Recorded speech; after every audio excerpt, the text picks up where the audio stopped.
রাধে রাধে, হরে কৃষ্ণ। আজকে ভগবানের জন্য ভোগ নিবেদন করা হবে আলুর দম, মুগ ডাল সিদ্ধ এবং কাঁকরোল ভাজা।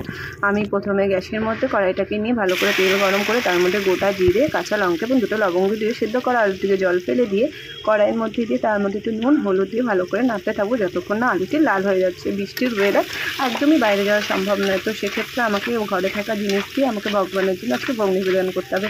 চলো আমি এখন মিক্সার গ্রাইন্ডারের মধ্যে তৈরি করে নিই সাদা জিরে, টমেটো, কাঁচা লঙ্কা এবং আদা দিয়ে ভালো করে ওটাকে গ্রাইন্ড করে নেবে এবং ভাজা আলুর মধ্যে আমি টমেটো কুচিটাকে দিয়ে ভালো করে নাড়াচাড়া করতে থাকবো। প্রেশার কুকারের মধ্যে দুটো কাঁচা লঙ্কা দিয়ে ভালো করে সিটি দিয়ে দেবো এবং সিটি দেওয়ার পরে আমি সেটাকে সিদ্ধই রাখবো। আজকে আর ফোড়ন দেবো না। যাই হোক, আমি এখানে ভালো করে নাড়তে থাকবো এবং মিক্সারে গ্রাইন্ড করার যে পেস্টটা রয়েছে সেটা আমি কড়াইয়ের মধ্যে দিয়ে দেবো। দিয়ে ভালো করে নাড়তে থাকবো এবং পরিমাণ মতো নুন এবং হলুদ একটু দিয়ে দেবো যাতে একটু কালারটা চলে আসে এবং ভালো করে নাড়তে থাকবো যতক্ষণ এটা কষানো হচ্ছে, তেল ছাড়ছে। তো নাড়তে থাকি। এদিকে আমি প্রেশার কুকার বসানো আছে, প্রেশার কুকার অলরেডি সিটি পড়ে গেছে।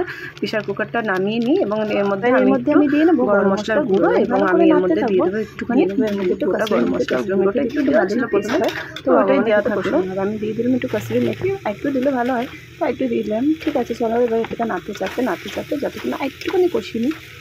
ভালো করে এটা মিক্সড হয়ে গেলে আমি গ্রাইন্ড করেছিলাম, গ্রাইন্ড করার মধ্যে ওর মধ্যে একটু কিছুটা থেকেই যায়, আমি ওটাকে নষ্ট করি না। ওটার মধ্যে আমি একটু জল ঢেলে একটু গরম করে নিলাম এবং গরম করে নিয়ে এবং জলটা ঢেলে দিলাম। ভালো করে এটা নাড়তে চাড়তে এবং ঢাকা দিয়ে নেবো। ঢাকা দিয়ে হতে থাক, আমি ততক্ষণ এদিকে ভগবানের জন্য সব কিছু রেডি করতে থাকি এবং তোমরা এটা কেমন হলো অবশ্যই কমেন্টে জানিয়ে। হরে কৃষ্ণা।